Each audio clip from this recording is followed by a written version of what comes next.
Selamat pagi anak-anak yang Bapak cintai. Assalamualaikum warahmatullahi wabarakatuh. Selamat pagi, salam sejahtera bagi kita semua. Perkenalkan, nama Bapak Denny Indiarto SPD. Jabatan sebagai Wakil Kepala Sekolah Bidang Kesiswaan. Di samping itu, Bapak juga sebagai staf pengajar di sini, sebagai pengajar mata pelajaran Penjaskes. Bagi yang hobi olahraga dengan Bapak, kita ketemu di lapangan. Ya, jadi pada intinya bagi yang hobi di olahraga, Bapak akan kita bersama-sama membuat prestasi olahraga di SMK semakin meningkat, semakin berprestasi. Siap anak-anak? Iya, siap ya. Kemudian jangan lupa ya, Bapak ingatkan sekali lagi, kita harus tetap waspada ya, jaga kesehatan ya, patuhi protokol kesehatan dari anjuran pemerintah. Baik, anak-anak yang saya cintai dan banggakan, baik yang berada di rumah maupun dimanapun berada, dalam penyampaian materi ini, Bapak akan menyampaikan 3 materi. Yang pertama adalah materi tentang kesiswaan, yang dimana berisi tentang tata tertib siswa yang harus Anda ketahui. Kemudian yang kedua, Bapak juga akan memberikan materi tentang OSIS.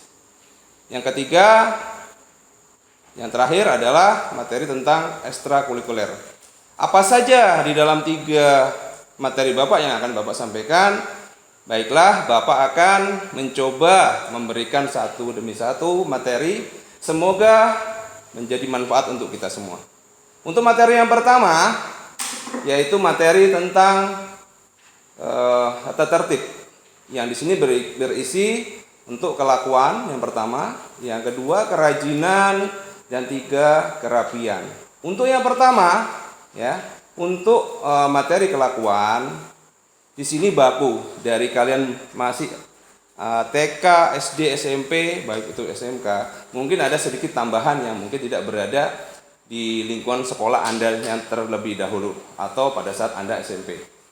Yang pertama yaitu kelakuan, berisi adalah di situ harus Anda mematuhi, menghormati, menghargai para dewan guru, kepala sekolah, dan karyawan, dan belajar bersopan santun, mempunyai etika dan berbudi pengerti yang luhur, dan mengikuti proses pembelajaran di lingkungan sekolah, juga serta memelihara kebersihan dan keindahan lingkungan sekolah.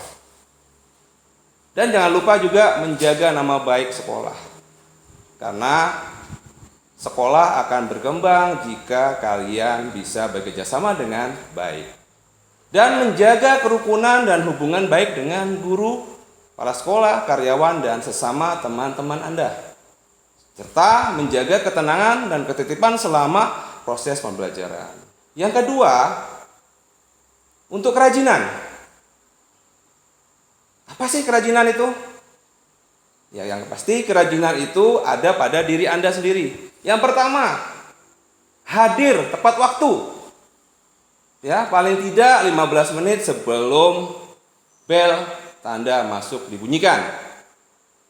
Kemudian jika sudah Anda mendengar bel, Anda harus wajib di lingkungan kelas, berada di dalam lingkungan kelas. Kemudian aktif mengikuti kegiatan upacara apel. Selanjutnya mengikuti proses pembelajaran setiap mata pelajaran. Anda, Bapak sarankan, jangan hanya menyukai pembelajaran A, B, dan C. Sebaiknya Anda mencoba memulai menyukai mata pelajaran semua yang ada di lingkungan sekolah. Kemudian Anda diwajibkan juga wajib mengerjakan tugas yang diberikan oleh guru dengan jujur, tertib, dan tepat waktu. Kemudian aktif mengikuti kegiatan ulangan atau penilaian yang diberikan oleh guru. Kemudian untuk kerapian. Kerapian menyangkut cara berpakaian. Nah, untuk ketentuan seragam sekolah dan sebagainya, nanti untuk yang belum jelas, yang Bapak sampaikan saat ini, kita akan sampaikan, tempelkan di kelas-kelas Anda masing-masing. Jika Anda sudah mengetahui atau sudah dibagi untuk per kelas Anda. Oke, Bapak lanjutkan. Untuk hari Senin, Selasa, Rabu seperti biasa warna putih bajunya, bawah abu-abu. Ya, kemudian hari Kamis pakai baju batik, celana bawah abu-abu. Hari Jumat baju olahraga SMK N1 Puruk Cau. Tidak boleh baju olahraga yang dari sekolah manapun, atau Anda punya baju olahraga di rumah tapi ada semacam himbauan buat dari Bapak, jika Anda berkenaan dengan pelajaran olahraga yang Bapak berikan, jika ada sesuatu hal baju Anda hilang, nggak kering, kemudian dipinjam dan sebagainya, robek dan sebagainya, silakan barbuknya disampaikan dengan Bapak ya. Boleh pada saat itu Anda, Pak, saya boleh pakai baju ini? Boleh, silakan ya. Kita tidak perlu kaku, tapi yang pasti harus jujur, tidak boleh berbohong. Jelas ya anak-anak ya yang saya cintai. Kemudian di hari Sabtu memakai pakaian pramuka. Itu untuk cara berpakaian. Untuk dasi warna abu-abu dengan logo SMK N1 Puruk Cau. Ikat pinggang warna hitam ya, kemudian bertuliskan logo SMK. Kemudian kaos kaki untuk Senin sampai Rabu dominan putih polos. Kamis sampai Sabtu dominan hitam polos gelap. Untuk sepatu selanjutnya ya, dari hari Senin sampai Sabtu warna tali sepatu hitam penuh, dominan hitam polos ya. Tapi untuk di hari Jumat mungkin nanti ada pembebasan, Anda mempunyai sepatu olahraga boleh dipakai. Hanya khusus hari Jumat Anda boleh bebas memakai baju sepatu yang Anda punyai. Kemudian untuk aksesoris baik putra dan putri. Untuk putri tidak diperkenankan menggunakan perhiasan dan make up yang berlebihan. Sedangkan putra tidak boleh diperkenankan memakai gelang, kalung dan sejenisnya. Kemudian cara berpakaian untuk siswa putra dan putri kurang lebih sama, harus rapi dimasukkan ya. Perlihatkanlah ikat pinggang Anda ya. Kemudian untuk selanjutnya bentuk pakaian dan sebagainya nanti kita akan sampaikan lebih lanjut pada saat Anda sudah memasuki masa sekolah. Dan selanjutnya untuk catatan, untuk baju celana tidak boleh dibikin model-model ya, seperti model pensil, ketat, komprang, jahitan luarnya kelihatan ya, dan sebagainya, bikin semi jean.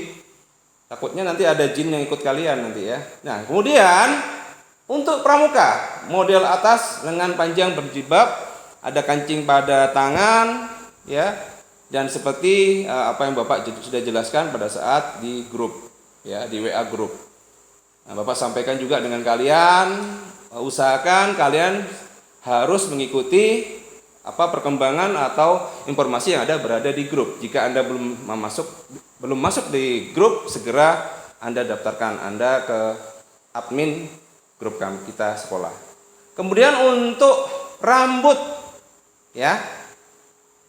Rambut ketentuannya siswa putra tolong ya perhatikan, rambut harus pendek dan rapi. Rambut depan tidak menyentuh alis, rambut belakang tidak menyentuh kerah baju. Serta rambut samping tidak melebihi daun telinga. Dan tidak diperkenankan memakai gel atau hairspray. Warna rambut hitam. Bentuk rambut model standar. Tidak perlu mengikuti bentuk-bentuk rambut yang sudah booming saat ini, tidak perlu.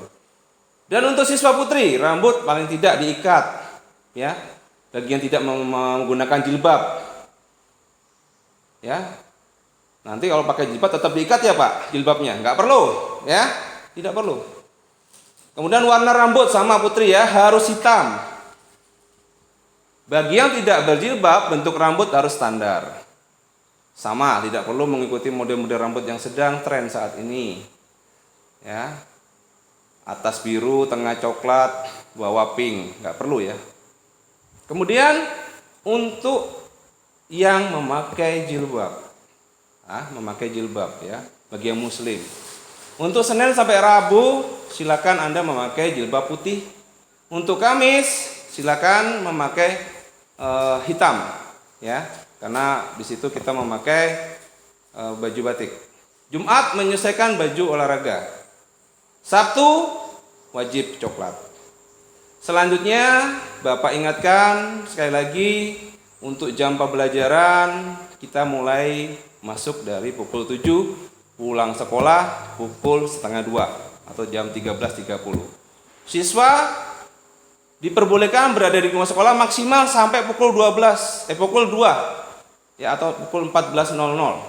Selebihnya silakan Anda pulang, cepat pulang. Kecuali jika ada pendampingan atau guru saat itu yang mendampingi kalian, boleh silakan.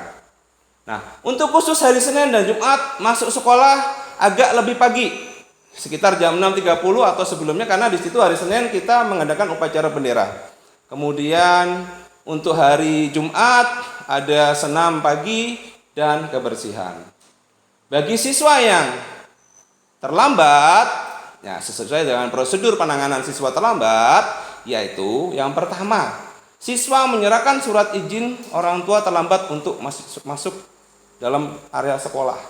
Nanti jika ada satpam di situ, bisa disilakan satpam atau guru piket atau bapak langsung sebagai kesiswaan. Kemudian atau orang tua menghubungi pihak sekolah via telepon menerangkan alasan kenapa terlambat masuk langsung kepada guru piket saat itu. Ya, jadi jika sudah melaksanakan prosedur 1 dan 2 tadi, Anda baru bisa diperbolehkan masuk. Dan jika Anda ada kegiatan, harus ada surat izin juga.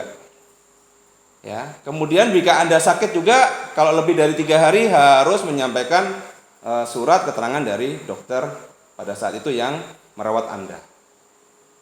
Kemudian Bapak ingatkan juga ya, patuhi peraturan berlalu lintas. Kalau Anda memang sudah waktunya punya SIM atau STNK juga dibawa ya, kartu pelajar dan sebagainya. Jika ada pelanggaran, itu ada 3 kategori yang kita memang harus sampaikan dengan kalian. Yang pertama kelakuan, kerajinan dan kerapian. Untuk pelanggaran di situ nanti kita akan menjelaskan, tidak perlu dijelaskan di sini. Nanti Anda akan dicantumkan di kelas-kelas. Itu ada sistem poin, ada pelanggaran. Dan nanti akan direkam pada satu kartu rekaman pelanggaran yang akan dipegang dan dilaksanakan oleh petugas piket dan diserahkan atau ditaruh di ruangan, mungkin dengan ruangan Bapak di ruangan kesiswaan. Hasil dari pelanggaran tersebut akan ditindaklanjuti oleh wali kelas, guru BK, dan pihak-pihak lainnya yang melakukan pembinaan. Dan untuk sistem poinnya nanti juga ada bobot debitnya, berapa skornya, dan sebagainya. Nanti kita akan jelaskan pada saat Anda sudah memasuki masa-masa sekolah nanti. Kemudian untuk selanjutnya ya, untuk barang-barang yang disita. Nah, jika kita melakukan razia ya, tidak akan kita sampaikan kapan itu razia, dari rambut sampai ujung kaki. Nah, kemudian juga nanti kita akan memeriksa barang bawaan kalian di tas-tas Anda masing-masing. Ya. Jadi harus waspada, jangan membawa benda-benda yang memang tidak diperbolehkan oleh pihak sekolah. Bisa dipahami ya anak-anak ya? Ya. Kemudian untuk penyitaan barang-barang sitaan, barang yang akan disita akan ditempatkan pada tempat yang ditentukan oleh sekolah. Kerusakan Untuk barang itu menjadi tanggung jawab siswa yang bersangkutan. Semua siswa yang mempunyai masalah, segera, jangan ditunda, segera selesaikan masalah Anda. Jika tidak menyelesaikan kasusnya tepat waktu dan barang itu terjadi hilang dan sebagainya, pihak sekolah tidak bertanggung jawab. Kemudian untuk pengembangan diri, ya. Jadi Bapak balik saja dulu, tadi sebenarnya Bapak jelaskan untuk OSIS. Nah, sekarang Bapak sampaikan dulu untuk kegiatan eskul di sekolah. Atau bisa juga untuk tujuan pengembangan diri. Yang pertama, tujuan umum kegiatan pengembangan diri adalah memberikan kesempatan kepada siswa untuk mengembangkan dan mengekspresikan diri sesuai dengan kebutuhan, potensi, bakat, minat, dan perkembangan dengan memperhatikan kondisi sekolah dan masyarakat sekitar. Tujuan kegiatan pengembangan diri adalah menunjang pendidikan siswa dalam pengembangan. Yang pertama bakat, yang kedua minat, ketiga kreativitas, keempat kompetensi dan kebiasaan dalam kehidupan, kelima kemandirian, keenam kemampuan kehidupan sosial dan spiritual, ketujuh wawasan dan perencanaan karir, delapan kemampuan memecahkan masalah. Ya, jadi untuk setiap siswa wajib mengikuti maksimal 2 kegiatan ekstrakurikuler dan minimal 1. Untuk pengembangan diri sama kedudukannya dengan kegiatan belajar mengajar. Nah, sebagai contoh di sini kegiatan kita ekstrakurikuler di sekolah SMKN 1 Puruk Jauh adalah yang satu bersifat keagamaan, latihan kepemimpinan, karya ilmiah, usaha kesehatan sekolah, kewirausahaan, olahraga dan seni dan keterampilan. Nah, untuk itu jenis-jenis kegiatan yang berada di lingkungan sekolah ada beberapa, yaitu yang pertama untuk kegiatan ekstrakurikuler wajib, yaitu kepramukaan. Ini wajib kepada seluruh siswa SMK. Kemudian untuk ekstrakurikuler pilihan, yaitu ada di sini ada pembinaan spiritual atau keagamaan. Yang kedua paskibra, 3 bulu tangkis, 3 bola voli, 4 futsal, kemudian 5 pramuka, 6 PMR, Palang Merah Remaja, ke-7 seni tari atau modern dance, kemudian ke-8 seni vokal, kemudian tenis meja. Band dulunya pernah ada, tapi karena cepat vakum, mudah-mudahan bisa kita masukkan kembali ya. Kemudian jenis-jenis yang tidak tercantum nanti akan kita atur kemudian. Untuk peserta ekstrakurikuler dilakukan berdasarkan seleksi oleh pembina atau pelatih ekstrakurikuler. Pilihan selama 4 kali pertemuan. Kuota peserta ditetapkan oleh pembina pelatih dan dalam 1 bulan ada 4 pertemuan. Selanjutnya untuk kegiatan-kegiatan ekstrakurikuler, ya sedikit Bapak sampaikan. Untuk pramuka, sore hari tempat lapangan sekolah, bulu tangkis hari Senin tempat di Gor Temenggung Silam, futsal ya hari Senin dan Selasa sore tempat di Gor Mandiri, bola voli Senin Kamis tempat pelaksanaan Stadion Mini, PMR di lingkungan sekolah, seni tari modern dance di aula, kemudian vokal di aula, paskibra di lapangan sekolah, OSIS keagamaan insidentil yaitu di ruangan OSIS atau aula. Untuk pembina-pembina nanti kita akan sampaikan juga pada saat Anda sudah masuk ke dalam kegiatan ekstrakurikuler tersebut. Kemudian yang perlu Anda ketahui ya, untuk pengawasan kami akan tunjuk kegiatan ekstrakurikuler ini dipantau, dibina dan dievaluasi oleh petugas yang kami tunjuk. Kemudian untuk penilaian bisa didasarkan oleh kehadiran dan hasil yang dicapai pada saat Anda mengikuti kegiatan tersebut. Kemudian untuk selanjutnya ya, Bapak akan melanjutkan dengan materi yang terakhir, yaitu OSIS. Apa sih pengertian dan peranan OSIS itu? Ya, sebelum Bapak lanjutkan, kembali Bapak sampaikan, jangan lupa pada saat pemateri menyampaikan materi, Anda tidak hanya menonton, melihat, tapi Anda juga membuat semacam rangkuman. Dan rangkuman itu nanti akan kita kumpulkan. Ya, sudah jelas ya. Kemudian kita lanjutkan untuk pengertian dan peranan OSIS. Secara sistematis, OSIS mempunyai pengertian adalah kelompok kerjasama antara pribadi yang pesertanya adalah siswa pada satuan pendidikan sesuai jenjangnya yang terletak di dalam dan di antara lingkungan sekolah, yang tugasnya berkesinambungan guna mencapai tujuan bersama. Ya, jadi nantinya Anda akan bekerja sama ya di dalam lingkungan OSIS tadi. Sedangkan secara organisasi, pengertian OSIS itu sendiri merupakan salah satu jalur pembinaan siswa atau kesiswaan dan merupakan salah satu sistem yang berfungsi sebagai tempat kehidupan berkelompok siswa bekerja sama untuk mencapai tujuan bersama. Jadi pada intinya OSIS ini akan bertanggung jawab terhadap semua kegiatan di luar akademik. Ya, jadi jika Anda berminat silakan mau bergabung. Kembali Bapak jelaskan, untuk OSIS sendiri apa singkatannya? Ya, benar. Organisasi Siswa Intrasekolah. Merupakan satu-satunya organisasi kesiswaan yang berada di lingkungan sekolah. Tujuan didirikan OSIS adalah untuk melatih siswa dan berorganisasi dengan baik dan menjalankan kegiatan sekolah yang berhubungan dengan siswa.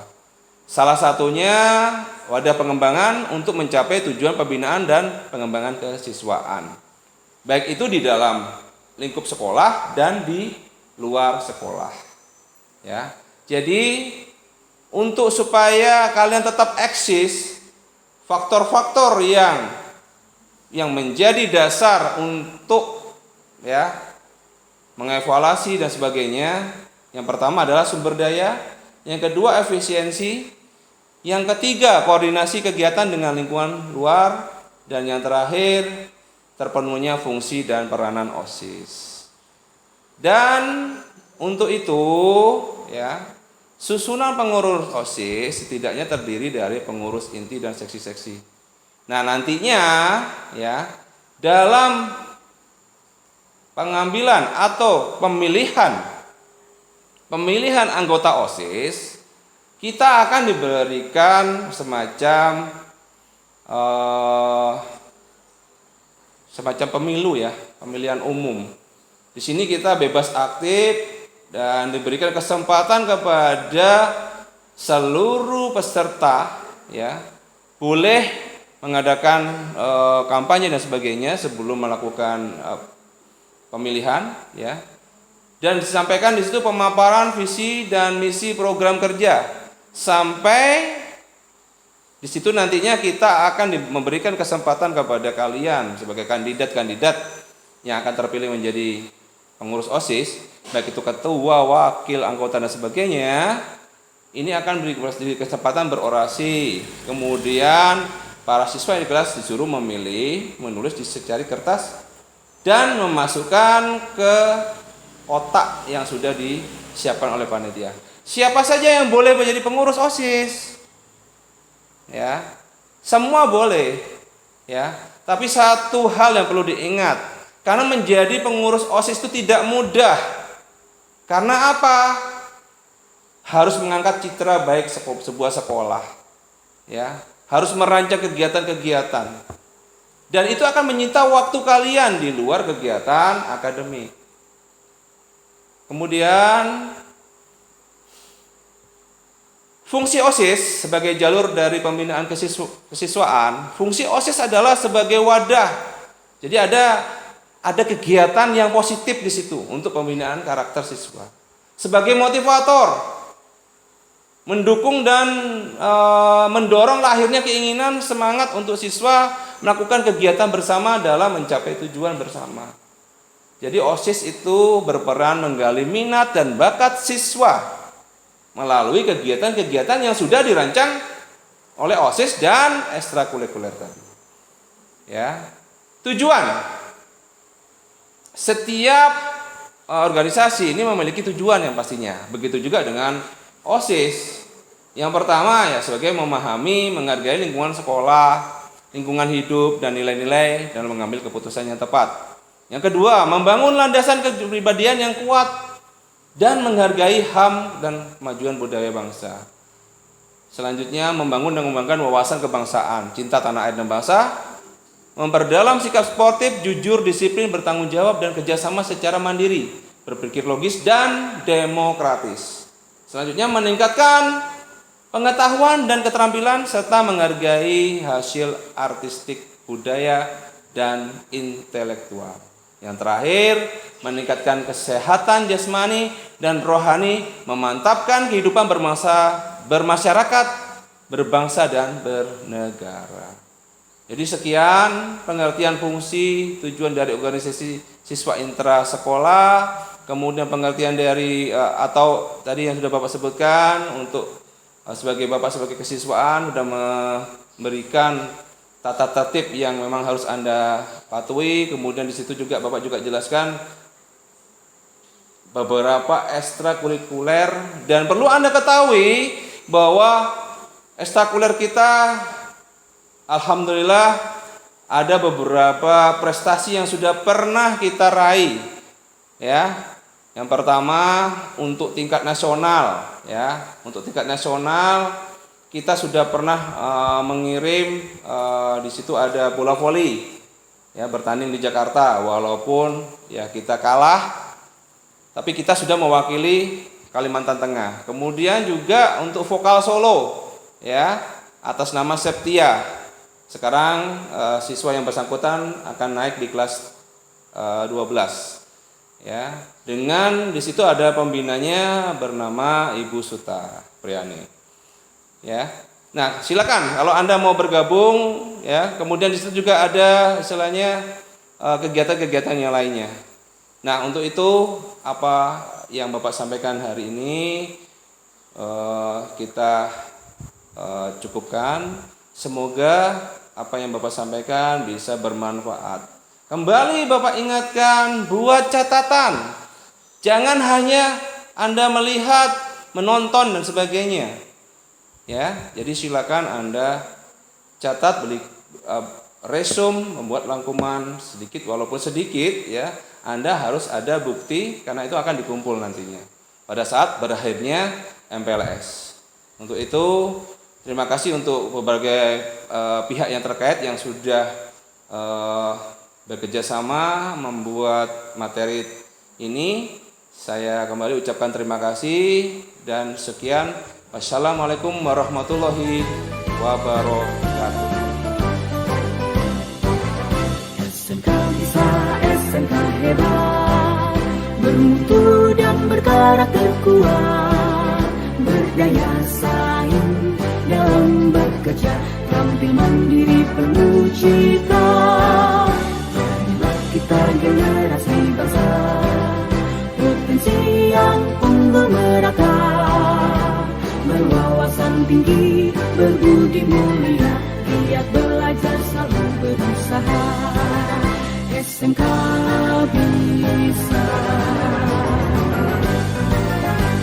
raih prestasi, ukir masa depan, menerjang zaman menyongsong pembangunan, siap sedia dan selalu bangga dari SMK untuk Indonesia.